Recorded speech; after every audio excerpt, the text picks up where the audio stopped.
Olá, meu nome é Antônio Devide. Vou apresentar para vocês o trabalho Manejo de Quintais Agroflorestais como prática integrativa no combate ao Covid-19.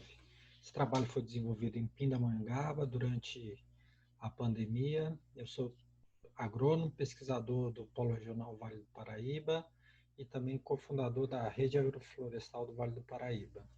Os quintais agroflorestais, na verdade, são áreas de produção biodiversa em que o componente vegetal ele é trabalhado para ocupar diversos estratos, né?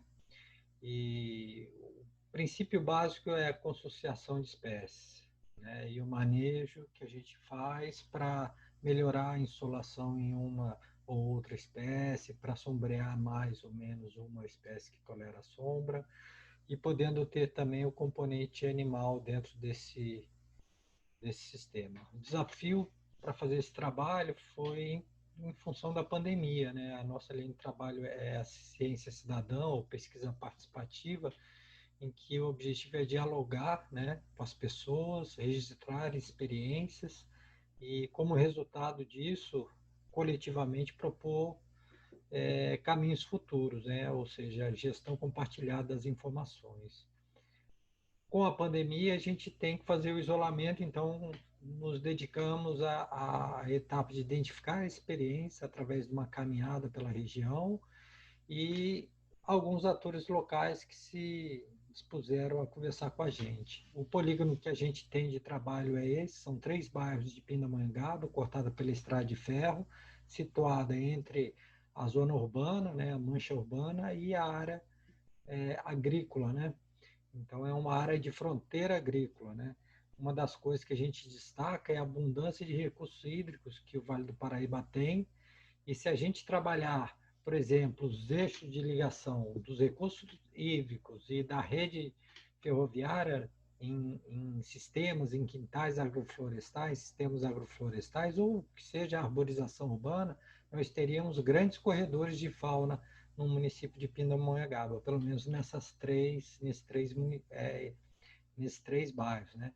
Destacando que aqui no bairro Lessa nós temos uma nascente, e essa nascente fica localizada no final do bairro, né? E a gente fez o estudo de um quintal agroflorestal perto dessa nascente. Então, aqui no sentido horário, a gente observa na arborização urbana com a presença da guanchuma, né, que produz abundante quantidade de flores, e essas flores são avidamente visitadas por tuins, que são aqueles periquitinhos verdes.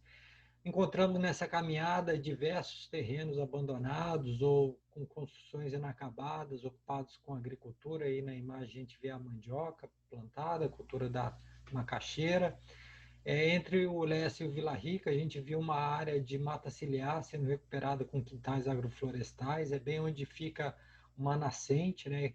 E a dona Ana Laura lá fazendo todo o manejo com a irmã dela nas espécies, fazendo a poda. Ao longo da estrada de trem, né? Do trem à estrada ferroviária, diversas experiências aí, desde horticultura, fruticultura, árvores integradas com plantas medicinais, áreas de uso consolidado, como se fossem até particulares, a extensão da casa, com quintais, para brinquedos para criança. E dentro do quintal agroflorestal que a gente avaliou, a qualificação dos sistemas em ilhas, né? Então, são diversas ilhas numa área de 350 metros quadrados de área verde, né? Com diversas espécies ocupando diferentes estratos. Então, a gente tem o jeribá, por exemplo, a primeira palmeira da imagem, ao lado da casa. Ao lado, uma capororoca, que é uma árvore nativa que atrai bastante pássaros, né? E do outro lado, já a Jussara, Clúzia, Cabeludinha, Pitanga, tudo junto no mesmo ambiente, ocupando diferentes estratos, plantas com diversos fins, né? Muitas são nativas. Então, aqui nessa tabela 1, a gente vê diversas ilhas, né? Diversas espécies compondo cada ilha no estrato emergente, alto, médio, até a parte do rasteiro e os cipós, que são plantas que sobem, né, nas outras. Então, a Ilha 8, por exemplo, aqui a gente vê a Jussara, né? Abaixo dela, a bananeira Conquista já em produção. De um lado eu tenho a moringa, do outro lado eu tenho o Ora pronobis, que é uma planta trepadeira, mas aqui manejada para moita, o açafrão, a citronela e também o caramuela subindo aqui nessa palmeira, e é onde a gente pode obter aí a fonte de carboidratos. Então, a gente tem uma diversidade de espécies, né, ocupando, com diferentes funções, ocupando diferentes estratos, né, como o patieiro, abaixo dele a fruta do conde, abaixo dela uma diversidade de espécies, como citros, né, uma arácea, a embaúba ao lado dessas espécies, aí uma bomba de fósforo, as folhas são ricas em fósforos, também é o lugar de pouso de diversas aves, dentre elas as maritacas e os tucanos que vêm descascar a casca dos galhos dela para limpar os bicos, né? Alguma resina que fortalece os bicos, e o melão de São Caetano, que é essa trepadeira que fica aqui por baixo, e que é uma planta medicinal. Então, continuando essa tabela, e para resumir ela em termos de agrobiodiversidade, ou seja, aquilo que a gente utiliza, né? A gente tem 13 espécies de frutos comestíveis, 5 espécies que dão folhas comestíveis, 9 plantas medicinais e 3 delas que são rizomas ou tubérculos, né? Isso é importante a gente considerar a distribuição dessa espécie ao longo do tempo em função da sazonalidade, oferta contínua de alimentos ou de medicamentos ao longo do ano, né? Então, nós temos desde espécies de porte alto, como mangueiras, uma arbórea, e palmeiras, o gerivá, que é uma palmácea, até as mais rasteiras, né? As herbáceas rasteiras. Também temos o manejo de poda, que pode ser desde um desbaste, um rebaixamento, a roçada.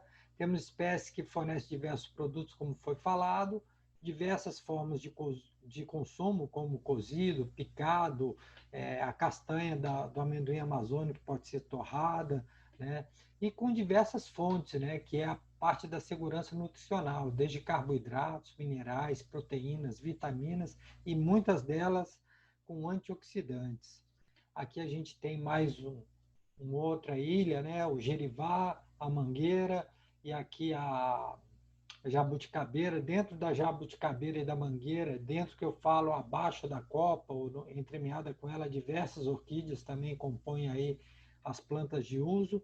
Em condições de sombra, eu posso ter as helicônias, as alpíneas, o gengibre ornamental, a costela de Adão, que também dá o frutinho dela, a infrutescência dela, que é comestível, e na parte de luz aí as roseiras, os cambarás, e aí a gente tem essas espécies ornamentais que também são importantes para a segurança psíquica da pessoa, né? Então, contribuições quintais agroflorestais na pandemia em termos de saúde pública, coisa que é pouco abordada na ciência moderna, é a questão da energia. Já foi comprovado que as árvores têm o poder de cura, de reduzir a depressão, fazer um descarrego. Isso já é tema de ciência no Japão, mas aqui ainda não é vista, pelo menos a linha da agroecologia, dando ênfase à espiritualização desse componente aí. Em relação à segurança alimentar, diversidade de alimentos e qualidade, né? Qualidade de alimentos com diferentes fontes proteicas, de minerais, de antioxidantes. Em termos gerais, agroecologizar o território, que é um dos temas da OCA. Por que isso é importante? É importante porque nós não estamos isolados no bairro. Diversas pessoas repartem o espaço geográfico com a gente, né? E criar conexões através das plantas é uma forma de agroecologizar o espaço. As árvores reduzem a temperatura, aumentam a umidade do ar, também reduz o impacto sonoro lá do trem ao longo da linha férrea, aumenta a absorção de água da chuva, né? Intercepta e reforça a recarga hídrica, perenizando a água do subsolo, e a conservação da biodiversidade, né? Também reduz a poluição em áreas urbanas e serve de recreação e educação ambiental. Queria destacar que esse trabalho é uma parceria de pesquisadores e agentes que estão reunidos para disseminar os temas agroflorestais na Bacia do Paraíba do Sul, em torno da rede agroflorestal do Vale do Paraíba. Eu deixo um abraço em todos, agradeço a oportunidade e até breve.